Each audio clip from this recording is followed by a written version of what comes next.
Master Sergeant Emily Walker stood at the edge of the lunar observation deck, her weathered M24 rifle slung across her back. The weapon was older than she was, a family heirloom passed down through 3 generations of Marine Corps snipers.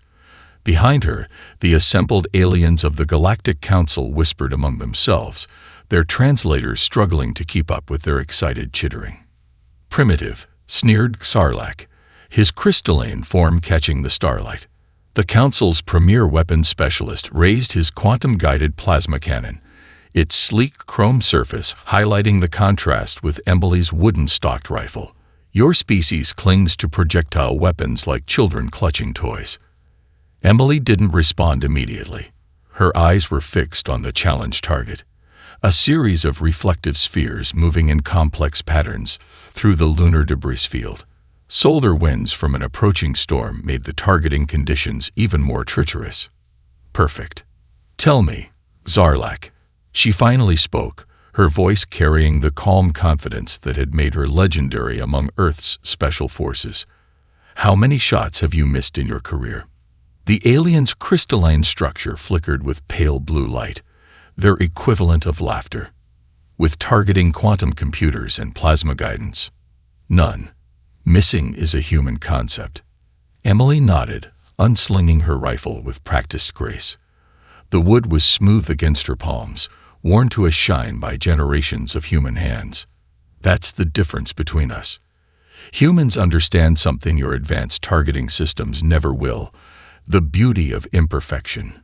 The assembled council members moved closer, their various sensory organs fixed on the strange human ritual unfolding before them. Admiral Jackson, Earth's representative, stood quietly in the background, a slight smile playing across his weathered features. 3 targets, Emily announced. Through the solar storm. No computer assistance. Just skill, instinct, and what you call primitive technology. Sarlacc stepped forward, his plasma cannon humming to life. "I will demonstrate the superiority of modern weapons. Then perhaps humanity will finally abandon these obsolete practices." The first target launched, a silver sphere no larger than a baseball, its course complicated by lunar gravity and solar wind interference. Sarlac's weapon tracked it perfectly, quantum computers calculating every variable. The plasma burst was precise, elegant, and missed completely as the solar storm disrupted its guidance systems. The alien weapons specialist froze, his crystalline form clouding with embarrassment. "Impossible. The targeting system is perfect." Emily chambered around, the sound echoing across the observation deck. "Perfection is predictable. That's why it fails." She lifted the rifle, her breath steady, her mind calculating 1,000 variables that no computer could fully grasp, the way her ancestors had done for millennia. The shot cracked across the lunar surface. The first sphere shattered. Without pausing, she chambered another round. The second target was moving faster, its path more erratic. Emily's muscles adjusted instinctively, compensating for variables that even she couldn't consciously track. The second shot rang out. Another hit. The final target emerged from behind a piece of lunar debris, moving at nearly orbital velocity. Solar wind threw off all standard calculations. This wasn't a shot that could be made with math alone. "Impossible," Sarlacc whispered. "The variables." The last shot echoed across the deck. The third sphere exploded into a shower of glittering fragments. Silence fell across the observation deck. Emily lowered her rifle, her movements deliberate and unhurried. "Humans don't shoot with computers, Sarlacc. We shoot with instinct, with muscle memory passed down through generations of hunters and warriors. We understand something your technology never will, the art of the imperfect shot." Admiral Jackson stepped forward, addressing the stunned council. "Ladies, gentlemen, and beings of all configurations, you've just witnessed why humanity's primitive combat techniques are still relevant. We don't rely on perfect conditions. We adapt. We overcome. And sometimes, the old ways are still the best ways." As Emily turned to leave, Xarlac's translator caught her final words. Perfect shots are for machines. Impossible shots. Those are for humans. The council chambers erupted in excited discussion. Humanity's admission to the Galactic Council was no longer a matter of debate.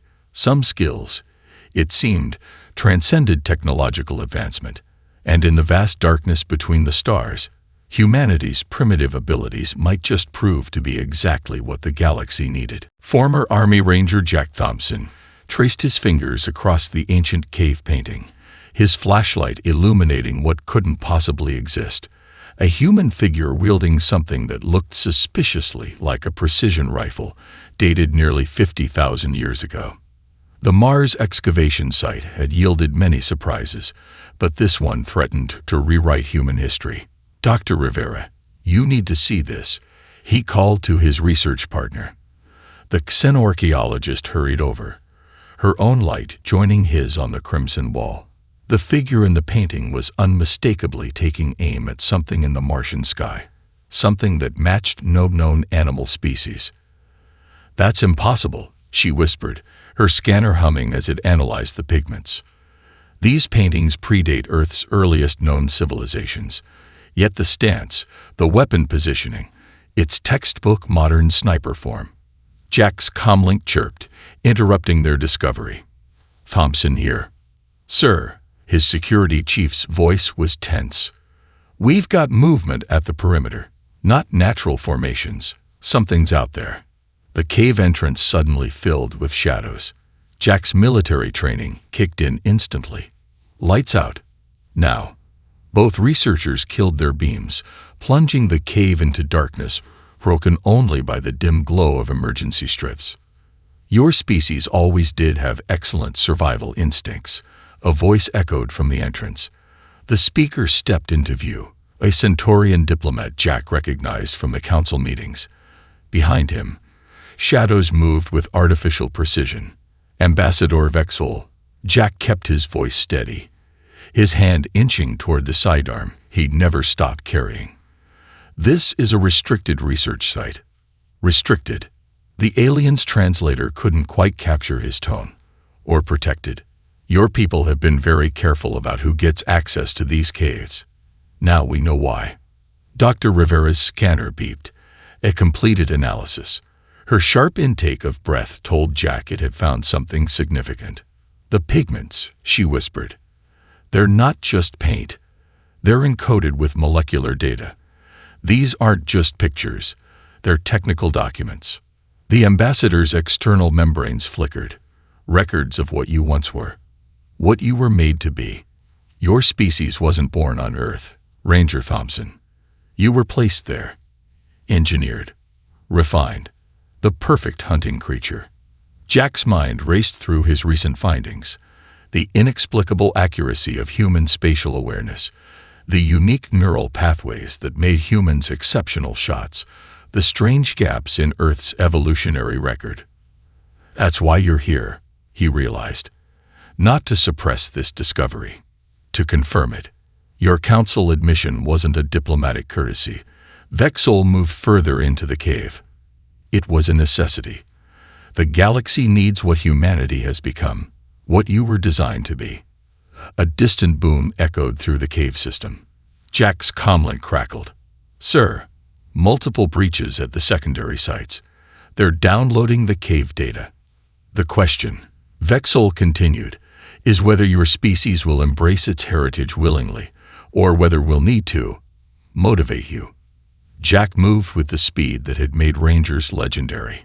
His sidearm cleared its holster as he dove, putting himself between the ambassador and Dr. Rivera. 3 shots echoed through the cave, precise despite the darkness.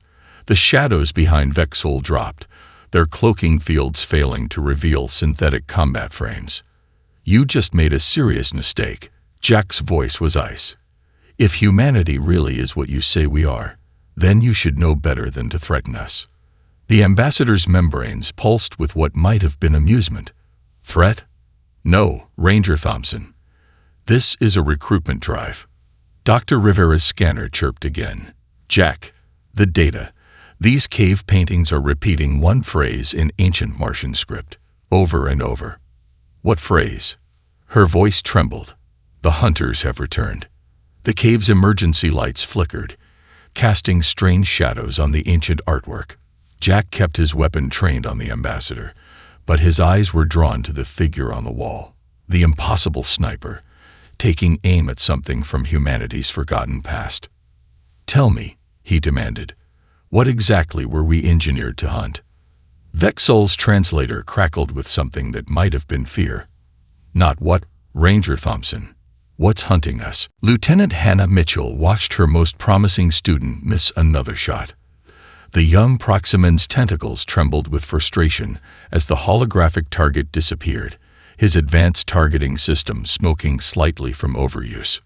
"Deactivate all targeting assists," Hannah ordered, her voice carrying across the Luna Academy's main training ground. The assembled alien cadets stirred uncomfortably. Without their neural interfaces and quantum targeting, they felt naked. "But instructor," the Proximan's translator warbled, "our species cannot calculate trajectories without computational aid. It's biologically impossible." Hannah pulled out a bucket of colorful spheres from behind her desk. The alien cadets leaned forward, their various sensory organs focusing on the strange objects. "These," she announced, "are paintballs. 20th century Earth technology. Today, we're going prehistoric." The Academy's AI chimed in. "Lieutenant Mitchell, Council protocols strictly prohibit non-standard training methods." The risk off. "Override Protocol 7. Hannah interrupted. "Instructor's discretion for xenomorphic adaptation training." The training ground transformed, holographic barriers creating a complex maze of cover and obstacles. Hannah loaded a simple pump-action paintball marker, the kind humans used for recreation. "Watch carefully," she addressed her students. "No computers, no targeting assists, just muscle, mind, and instinct." She moved through the course like water, each shot landing with perfect precision, despite her running, rolling, and sliding between cover. The alien cadets watched in stunned silence as their instructor painted the holographic targets with fluorescent splashes of color. When she finished, not a single target remained unmarked. The Proximan cadet raised a tentacle. How did you calculate the trajectories while in motion?" "I didn't," Hannah smiled. "Humans don't calculate. We feel. Your species relies on technology because you never had to hunt across the African savanna. You never had to track prey through forests or throw spears to feed your tribe." She tossed paintball markers to each student. "Earth's gravity, our predators, our evolution. They forged something in humans that no computer can replicate. We're going to wake up that same instinct in you." The training session that followed was chaos. Alien cadets stumbled and missed, their shots going wild without computational assistance. But slowly, something changed. The Proximan youth stopped trying to calculate his shots and started to feel them. A Centaurian discovered she could anticipate target movement by watching shadow patterns. An Andromedan realized his species' natural sonar could track targets behind cover. "You're not learning to shoot like humans," Hannah explained as she adjusted their stances. "You're learning to shoot like yourselves. Your species all have natural gifts, gifts you've forgotten under layers of technology." That's when the Academy's alarms began to blare. "Security breach in historical archives," the AI announced. "Unknown entities accessing prehistoric combat records." Hannah's hand went to her sidearm, but she froze at what she saw on the archive's main screen. The intruders weren't stealing data, they were leaving it. Images flooded the system, cave paintings, ancient stellar maps, and combat footage that shouldn't exist. Humans fighting alongside alien species against shadows that defied description. The Proximan cadets' tentacles curled in recognition. Those formations, they match our oldest religious texts, the hunter squadrons of the ancient defense. Hannah stared at the footage. Humans in primitive combat gear, moving with the same fluid grace she just demonstrated, fighting alongside beings that looked remarkably like her current students' ancestors. "Lieutenant Mitchell," the Academy AI's voice had changed, accessing older protocols. Unknown data stream contains embedded command codes. Priority Alpha. Message reads, "The old ways must be remembered." The ancient enemy approaches. The training ground's holographic systems flickered, displaying new targets. These moved differently, not like practice drones, but like living things. Like hunters.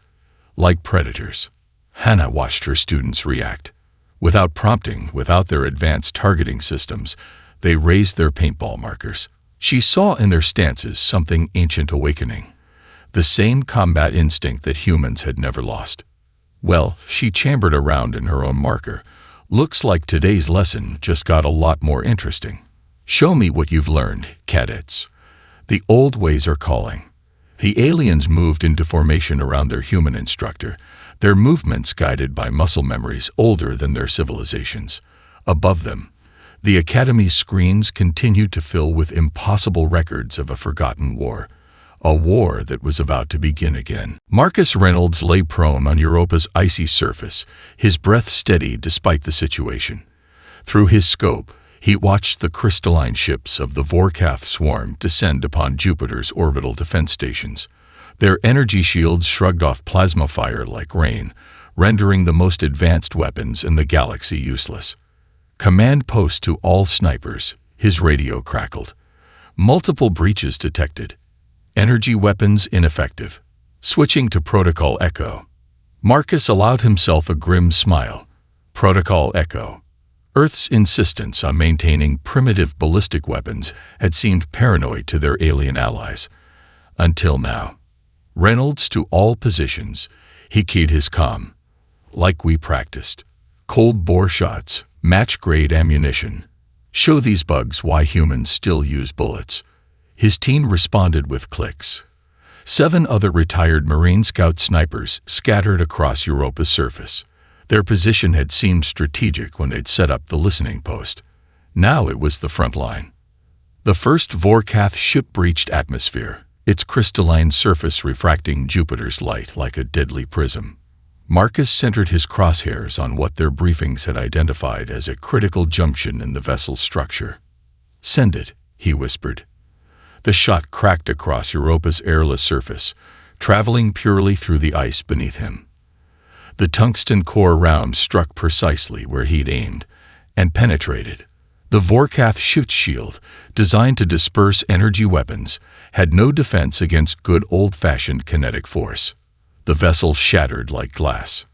"Target down," Marcus reported, keeping his voice professional despite the surge of satisfaction. "All units, confirm targeting data. They're vulnerable to physical projectiles." His team responded with precise shots of their own. More crystalline ships fractured and fell. But the Vorkath were learning, adjusting their approach vectors, staying at extreme ranges. "They're adapting," his spotter, Sarah Jackson, warned. "Next waves beyond effective range." Marcus checked his rangefinder. The nearest ship was 4 kilometers out, well beyond what any normal sniper would attempt in these conditions. But humans weren't normal snipers. Reynolds to command, requesting permission to execute Operation Longshot. There was a pause on the comm. Operation Longshot was theoretical, based on the strange discoveries about human capabilities that had emerged since joining the Galactic Council. "Granted," command responded. "Show us what humans can really do." Marcus took a deep breath, letting his mind slip into that strange space that only human marksmen seem to access, the place where physics and instinct merge, where impossible shots became merely improbable. "All snipers," he ordered, "sync your breathing. Remember your training. Feel the shot." 8 human heartbeats aligned. 8 pairs of eyes tracked targets through custom scopes. 8 fingers rested on triggers older than the advanced technology surrounding them. Fire at will. The shots rang out in perfect sequence. Tungsten cores accelerated to hypervelocity by electromagnetic assists screamed across the void. The Vorkath never saw them coming. At exactly 4.2 kilometers, 8 crystalline ships shattered simultaneously. Europa's command center erupted in chaos. Impossible. The alien tactical officer's translator squawked. No organic being can calculate trajectories at that range. We don't calculate, Marcus replied, already acquiring his next target. We hunt. The remaining Vorkath ships began to retreat, their formation broken.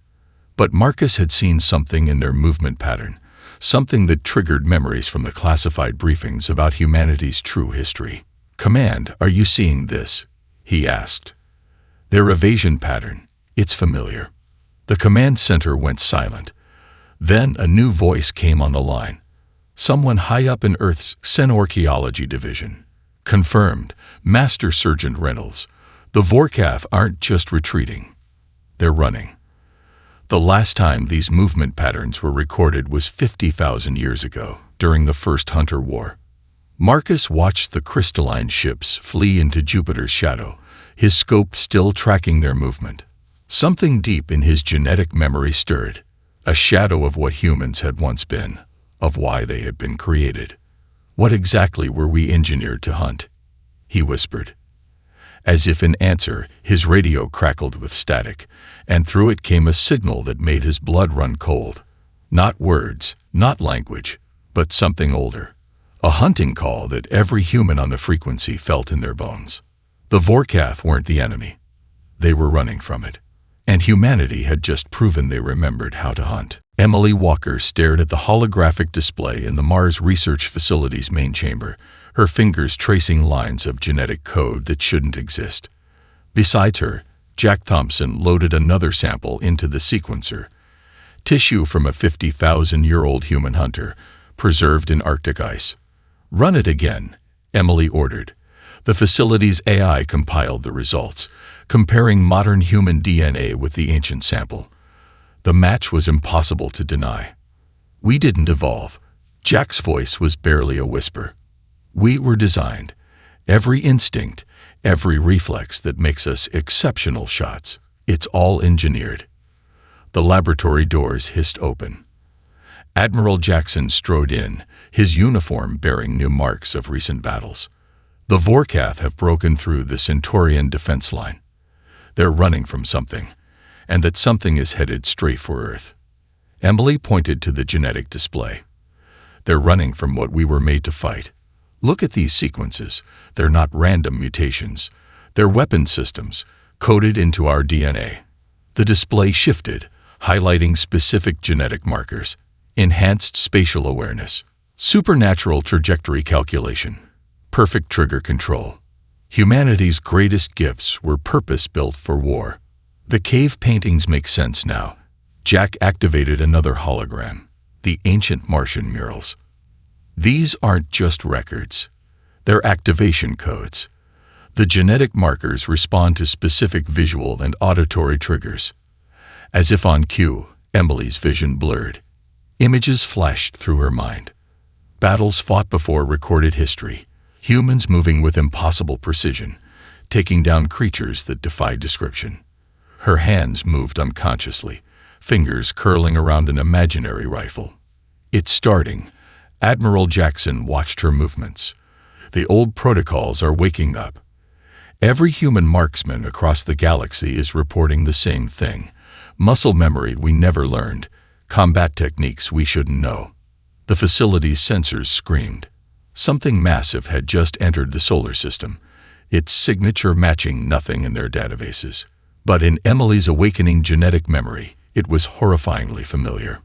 "They're called the Void Hunters." She spoke without knowing how she knew.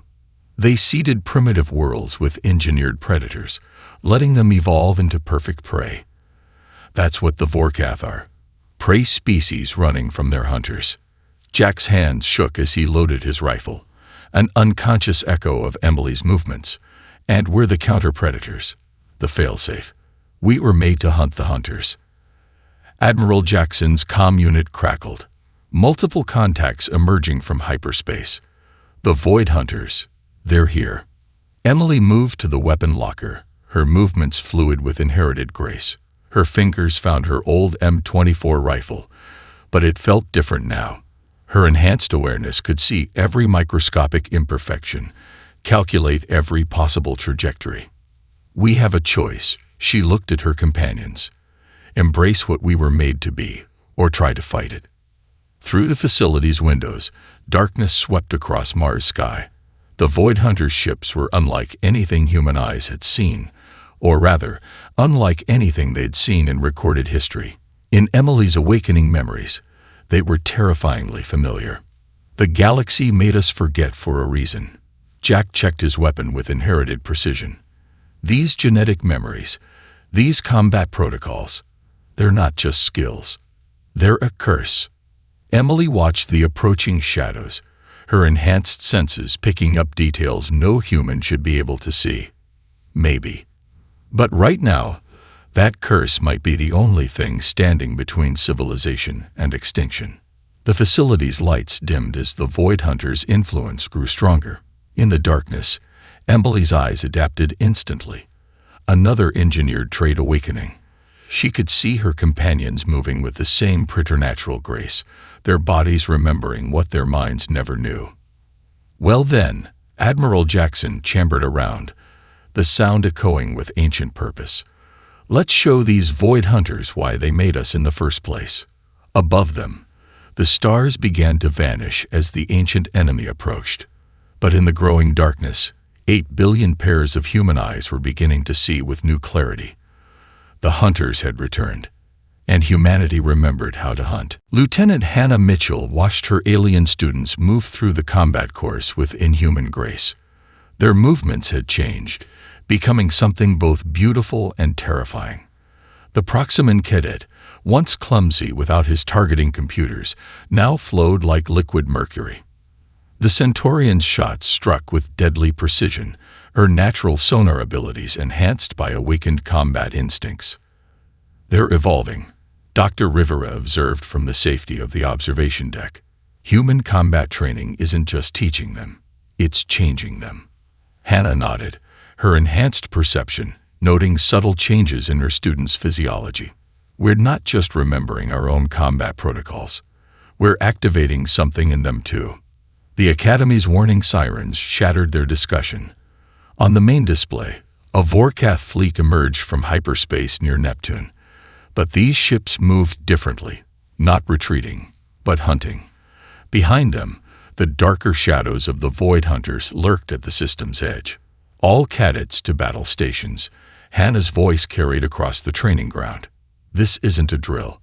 Her students moved with practiced precision, but she could see fear in their alien features. The Vorkath had never turned to fight before. Something had changed. Lieutenant, the Marksman cadet's translator warbled with urgency. Their formation.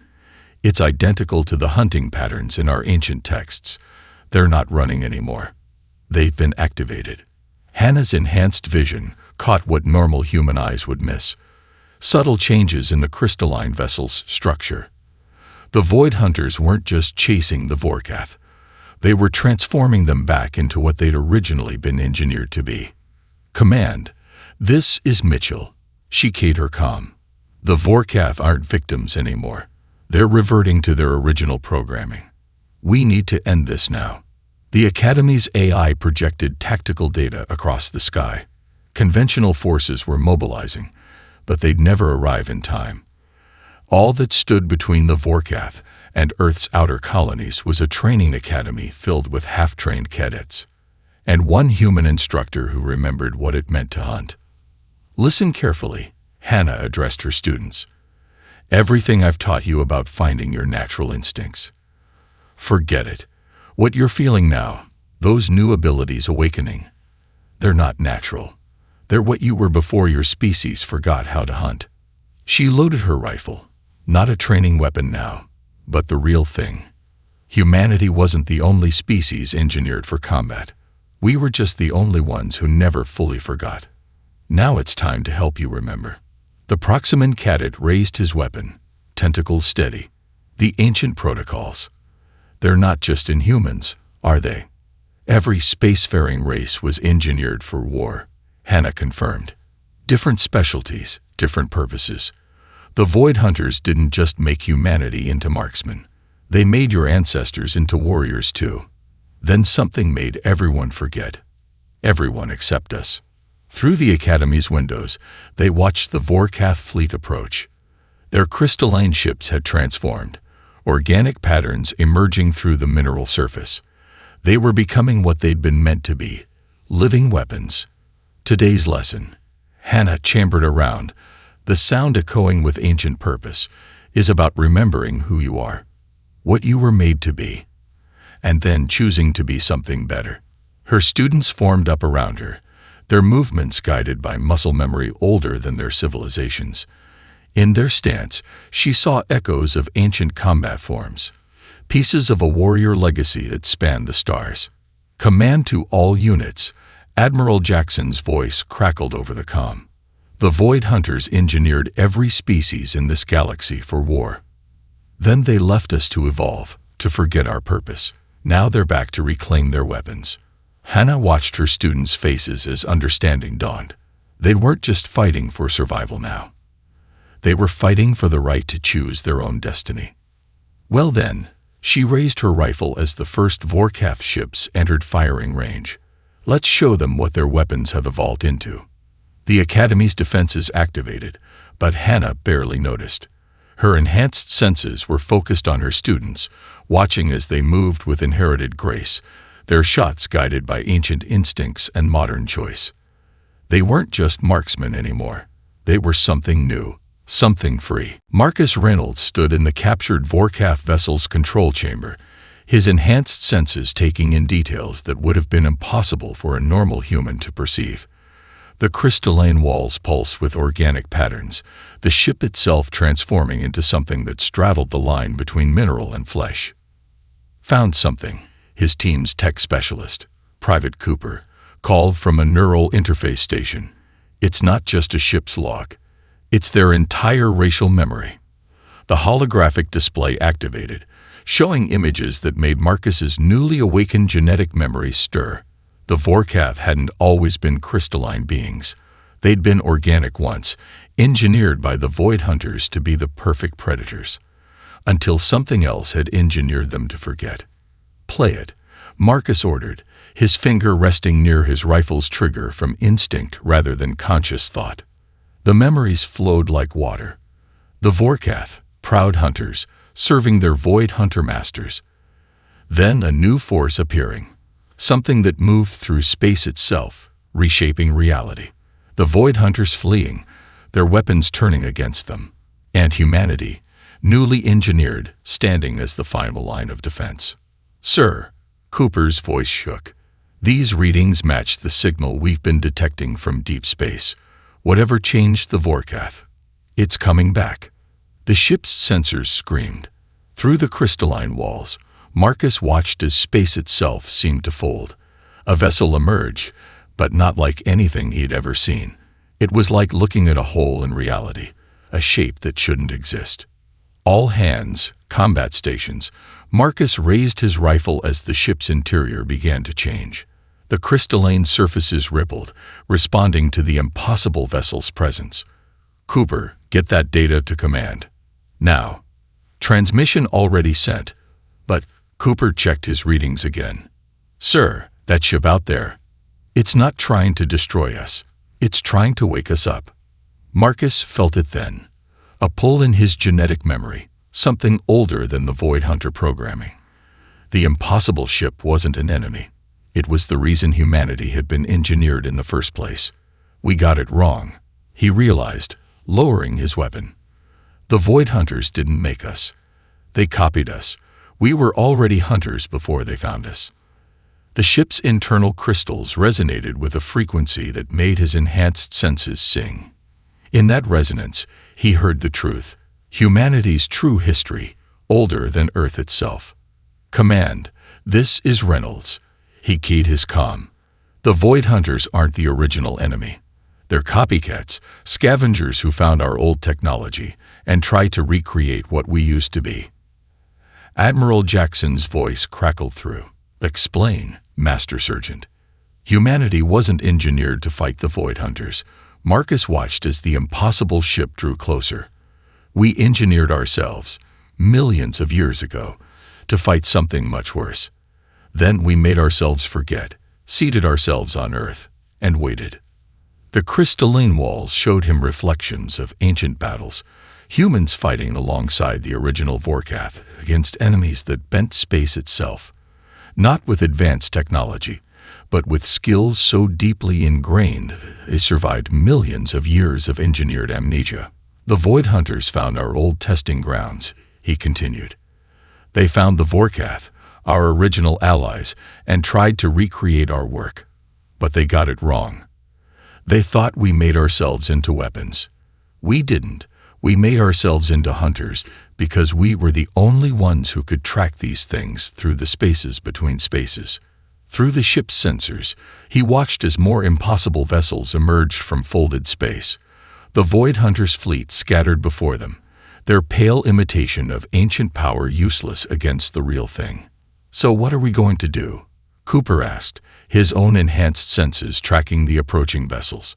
Marcus checked his rifle, a simple weapon that had proven more effective than any advanced technology.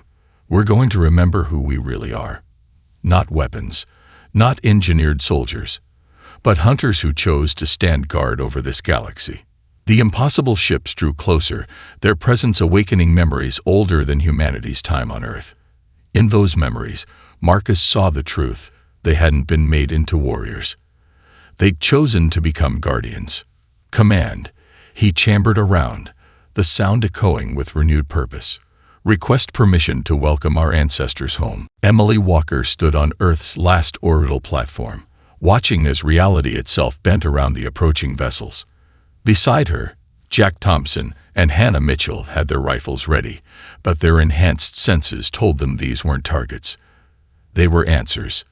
All defense platforms, stand down. Admiral Jackson's voice carried across all frequencies. Our ancestors are coming home. The impossible ships shifted, their forms resolving into structures that somehow bridged the gap between organic and mechanical, ancient and futuristic. From their hulls emerged beings that looked almost human, yet their movements spoke of millions of years of evolution beyond Earth's cradle. Welcome home, hunters. Emily stepped forward, her voice carrying ancestral authority she hadn't known she possessed. We kept your watch. The lead figure approached, its form rippling with barely contained energy. When it spoke, its words bypassed language entirely, connecting directly with the combat protocols sleeping in human DNA. You did more than keep watch. The being's thoughts resonated in their minds. You evolved. You chose to remain guardians even after forgetting why. Through their awakened genetic memory, they saw the truth. Humanity hadn't been uplifted or engineered by outside forces. They had been the uplifters, the engineers, the guardians who had chosen to seed themselves across countless worlds. The Void Hunters. Hannah stepped forward, her students from the academy forming up behind her. They found our old outposts. Scavengers. The ancient humans' thoughts carried a note of sadness. They found the tools we left behind and thought they could recreate our purpose. They didn't understand that being a hunter isn't about engineering. It's about choice. Marcus Reynolds emerged from a tactical transport, his team escorting Vorkath representatives, whose crystalline forms were slowly reverting to their original organic state. The Vorkath were our allies once, Marcus stated, memories older than Earth itself surfacing in his mind, before the Void Hunters corrupted them. And they will be again, the ancient human gestured, energy flowing from its form to the Vorkath. Their crystalline shells dissolved completely, revealing their true forms. Proud hunter warriors who had once stood alongside humanity against the horrors that lurked between spaces. But the enemy you fought, Jack looked to the stars, where tears in reality were beginning to appear. They're returning, aren't they? They never left. The ancient human's form shifted, revealing battle scars that transcended physical space. We've been fighting them across dimensions for millions of years. When we realized the war might never end, we made a choice. Instead of becoming mere weapons, we seated ourselves across time and space. We became guardians, protectors who could evolve alongside those we watched over. The orbital platform sensors screamed as reality began to tear. Through the gaps, shapes emerged that denied description. the eternal enemy that humanity had chosen to stand against before recorded history began. Well then, Emily chambered around in her rifle, a simple weapon that carried echoes of humanity's first choice to stand and fight. Shall we remind them why they feared human hunters? The ancient humans moved with impossible grace, their forms shifting between states of matter. But in their movements, Emily recognized the same basic patterns she'd learned as a Marine sniper. The same calculations, the same precision, the same choice to stand between civilization and chaos. All units, Admiral Jackson's voice carried across Earth's defensive grid. The watch continues. Show our ancestors that we remembered not just how to fight, but why we chose to fight in the first place. Humanity's ancient vessels merged with Earth's defense platforms, their impossible technology harmonizing with the simple effectiveness of human ingenuity. Around them, the restored Vorkath moved into formation, their organic forms now a perfect blend of what they had been and what they had become. And as the enemy poured through the gaps in space, they found what they had always feared: human hunters who had chosen, again and again across millions of years, to stand guard over the galaxy that had become their home. The ancient humans raised their weapons, impossibly advanced yet fundamentally similar to the rifles their descendants carried. In that moment, past and present unified in a single purpose. The hunt would continue, not because they were made for it, but because they chose it.